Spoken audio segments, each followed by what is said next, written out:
Welcome and welcome back, my botanical babes and my funky fun guys, to Medicinal Mondays with Ray, where we talk about all things magical, medicinal, healing, herbal, and holistic. Blessings and good vibes to you today. I'm your butterfly fae and your soil sister Ray. Oh, I like that. I've been channeling my inner butterfly fae these days. Check out how cute my hair is. With that nice weather. And with the nice weather, I have spotted this week's herby ally. This week we're talking about yarrow.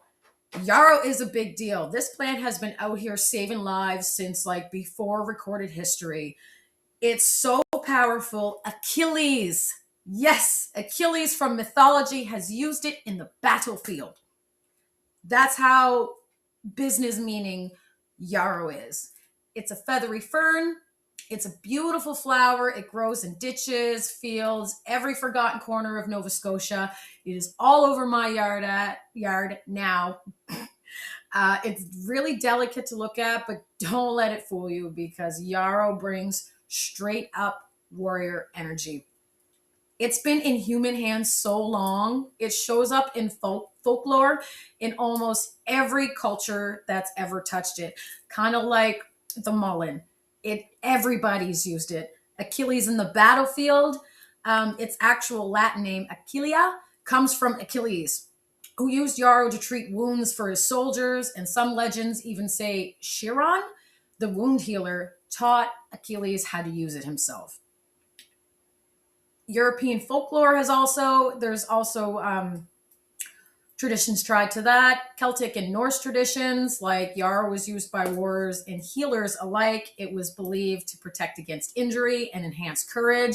And in like the Norse tradition, yarrow was associated with Odin, the god of wisdom, magic, and battle. Yarrow's got some heavy hitting receipts here. The indigenous North American tribes, many of them used it for wound care, fevers, ceremony. It was a medicine, a protector, a spiritual ally. Seers and weather workers, weather witches could use yarrow to read storms, seasonal shifts, and winds. That is something I want to learn. But enough of the history. What does yarrow do? So yarrow is styptic or anti-hemorrhagic. There it is. It's an astringent. It's anti-inflammatory. It's antimicrobial. It's also a vulnerary, a diaphoretic, a digestive bitter, and an antispasmodic. But what does that all mean? What it means. Let's start with its superpower, which is wound healing. Yarrow is the wound herb. Like if mullein was your lung herb, yarrow is your wound herb. It has been stopping bleeding and saving skin since before humans were writing things down. Let's be serious. Achilles had used this. So when somebody gets a cut, a scrape, slice, gash, yarrow would step in on the battlefield like the medic. It's fast, it's reliable, it works on multiple levels at once. So its spotlight, we'll call it, is it stops bleeding. Yarrow is famous for its ability to stop bleeding, and not just like a little trickle. We're talking real bleeding. That's why soldiers carried it. It's also known as soldier's wound wort. Like Achilles used it with his soldiers. I still can't get over that. It tightens and tones your tissue. So it pulls the tissue together to reduce weeping and helps closes the wound.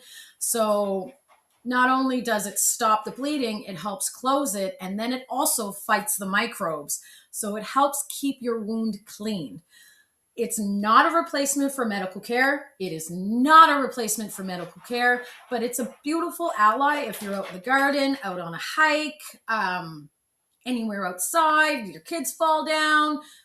Add that with a little plantain. Go back and watch that plantain one, and you've got like a powerful first aid herb. It also reduces the swelling. So it calms the heat, the puffiness, the angry redness, and all the things that would make your wound feel worse. And it also speeds healing. I told y'all they were doing, Yarrow was doing it on all levels. It doesn't just stop bleeding. It helps the tissue repair itself and pulls things back together. And not just a physical wound either. This one was new for me. Yarrow was also used for energetic wound care. We'll get into more magic stuff in a bit, but not just your physical bleeding, but your energetic bleeding. So leaking energy, leaking emotions, leaking boundaries, all of that stuff. Any type of wound, leakage, bleeding, puffiness, Yarrow it's your go-to herb. It is your go-to herb. Like I said, with a little plantain and your spit poultice, brah, sis. But Yarrow does so much more than wound healing, even though that's like its superpower.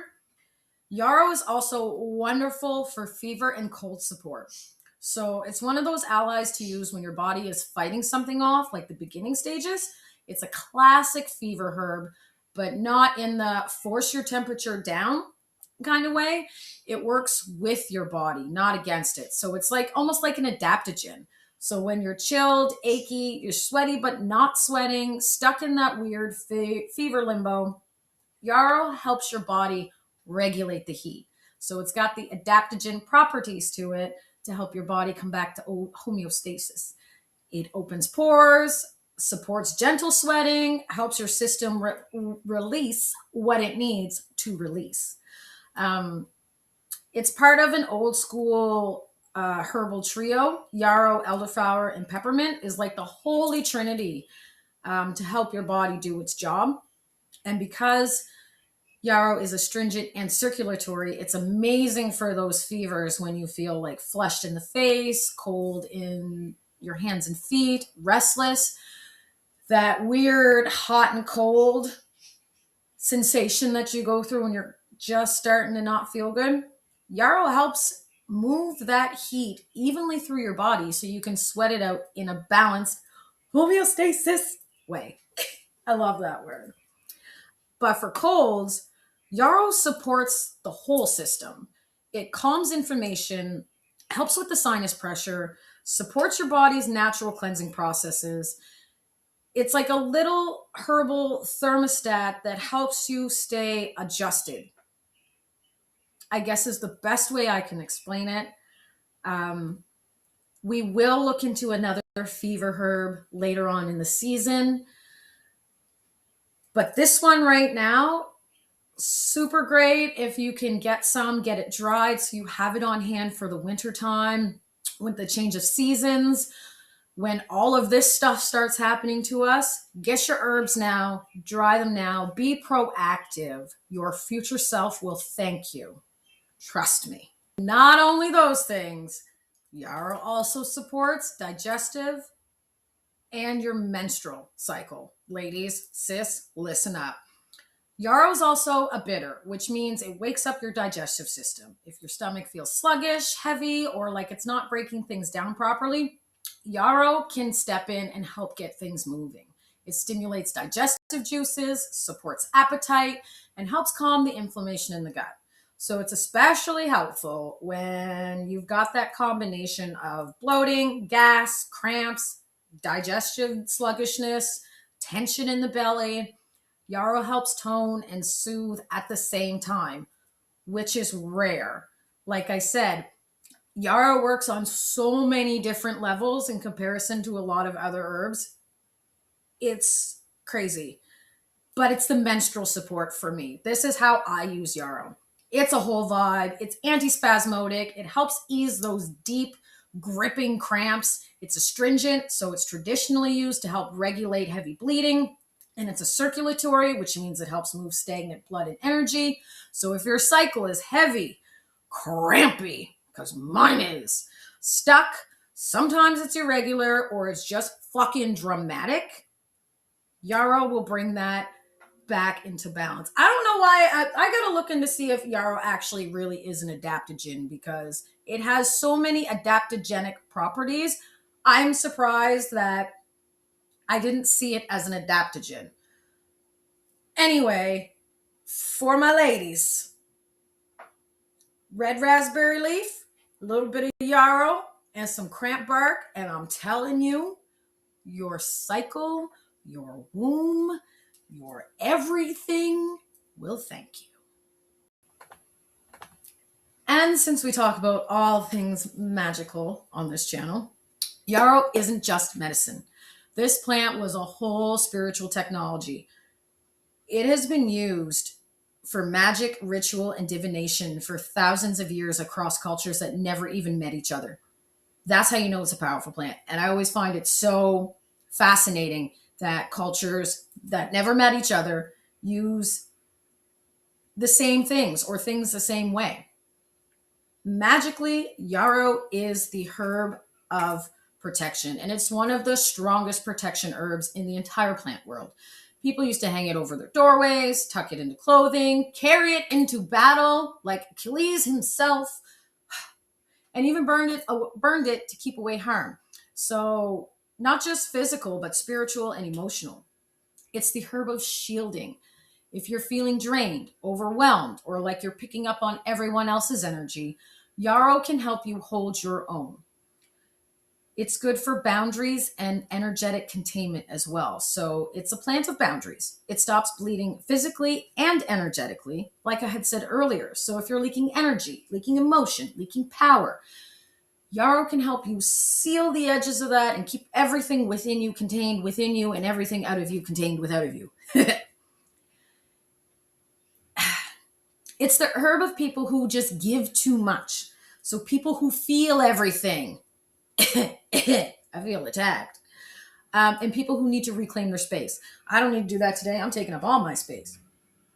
It was also used for divination and psychic clarity. So yarrow stalks were literally the traditional tool for the I Ching, one of the oldest divination systems in the world. The I Ching, yarrow. This plant has been used for thousands of years to help people see clearly, past the noise, past the confusion, past the ego. It was used in the I Ching, folks. It's used in dream work, intuition rituals, spiritual clarity practices. Yarrow helps you hear your inner voice. And love magic and relationship strengthening. It has a long history of love magic as well, and not like the fluffy kind, but the deep, lasting, let's strengthen this bond kind of thing. It was used in wedding rituals, love charms, love spells, spells for commitment and loyalty. It's the herb of enduring love, the kinds that weathers all storms. And like weather witches used it too. But I think its big energetic is it carries that warrior energy, not aggressive warrior energy, but courage. Courage to face what's in front of you, courage to heal, courage to stand in your truth, courage to take on the fucking day, courage to take on these fucking cramps. Yarrow it's amazing. It's an all-around amazing herb. Wound, digestive, menstrual, magic. It's incredible, but it does come with a huge safety warning. So let's get into that. Okay. Yarrow is a safe herb. Don't get it twisted. It is, but there are some important things to know. If you have a ragweed allergy, so ragweed, chamomile, daisies, marigold, yarrow might, I don't know what's going on out there. Yarrow might react like that too. So if you have a sensitivity or an allergy to those things, use caution. Photosensitivity, it's rare, but it's a real thing that happens. So some people will get sun sensitivity after using yarrow topically. There's some sort of chemotypes or something in it. So if you use yarrow on the skin, avoid direct sunlight for a few hours, and especially if you have fair or reactive skin, look into that if that's you. Anybody on blood thinning medications, because yarrow affects your circulation, influences blood flow, It may interact with anticoagulants like warfarin, aspirin. So if you are on any of those, use caution. It's not strong, but it's worth mentioning. Talk to somebody. If you're going for surgery, don't use Yarrow 2 weeks before because of its effects on circulation, blood flow, clotting, all of that. Stop using Yarrow 2 weeks before you go into surgery. It's a standard herbal precaution for any of the ones like that. Pregnancy, avoid it internally. It has uterine stimulating properties, emmenagogue action. It's bitter and circulatory effects, like it's good for your menstrual cycle and all that. But if you're pregnant, internally, it's not recommended. But topical use is considered fine. Just still use caution. Breastfeeding, same idea, use caution. There isn't a whole lot of info on that, but it is something because it can transfer through your breast milk, infant sensitivity. I think that's it for pregnancy. Yeah. Anybody with gallbladder issues, because again, Yarrow is a bitter, it stimulates bile flow. So this can aggravate gallstones, bile duct obstruction. It's not common, but it's important. It has the strong diaphoretic effects, right? So people who are dehydrated, overheated, anybody who sweats excessively, Yarrow's diaphoretic actions can be a little too much. So please use caution or avoid it. High doses can cause digestive upsets. So I know it does all of those wonderful things for your digestive and your menstrual, but do not overdo it because it can cause nausea, stomach cramping, diarrhea, those things. Topical sensitivities again, redness, tingling, all of that stuff. But the most important thing to remember when it comes to Yarrow and harvesting Yarrow, North America is home to the most toxic plant. We are the home of the most toxic plant out there. And it looks a lot like Yarrow. So we need to talk about this because I don't want y'all to be like, ooh, this looks good and die. I don't want that. It is a dangerous lookalike, water hemlock. It's one of, I can't even, like it's one of the most poisonous plants. You can't try a little of it. Identification is very important. And I can't stress that enough. So they can grow in similar environments. They both look the same. They have white clusters at the top. They have tall stems. They somewhat similar to wild carrot. But that's where the similarity ends. These are your key differences. Okay? Take notes if you have to. Take notes if you have to, because it is very important that you do not accidentally ingest this. Feathery fern-like leaves, Yarrow. Yarrow has a soft, aromatic, almost fluffy foliage, flat top, grows in dry, sunny areas. Water hemlock has smooth, hairless leaves. The leaves look more like celery or parsley. It has umbrella-shaped flower clusters and loves wet areas. So ditches, marsh edges, stream banks, If you find Yarrow there, chances are it's not, but the key identifying factor is there will be purple streaks or spots on the stem. And that's how you know that it is water hemlock. So I cannot stress that enough. Please harvest responsibly. Please know what you're looking for, because water hemlock is no joke. Again, it is the most poisonous plant we have in North America, and it can kill you. It can kill you. Long story short, if you are not 100% sure you're harvesting Yarrow, then you're 100% not harvesting Yarrow. It's that easy. This is not a joke. I am like, if you can tell the seriosity in me right now, it's because it's serious. But other than that, that's Yarrow. The wound herb, your lady part's best friend, your blood stopping, cut closing superhero when you're out in the field, out in the garden, out wherever. Yarrow will be your best friend. Just make sure you identify it properly. Thanks for joining me in the kitchen this week. I had lots of fun, like I always do. I have been waiting since last year to do this series of herbs, and I'm so excited I get to finally do it. So I hope you learned something. I hope next time you're out and you gash yourself on something, you think, hey, there's some yarrow and some plantain. I got first aid right where I'm at. Don't forget to help your soil sister out. Like my channel, subscribe, share it, whatever it is, because it costs absolutely nothing to make the world a more natural place, one herb at a time. Alrighty, my botanical babes and funky fun guys, stay natural. And may your Mondays be magical.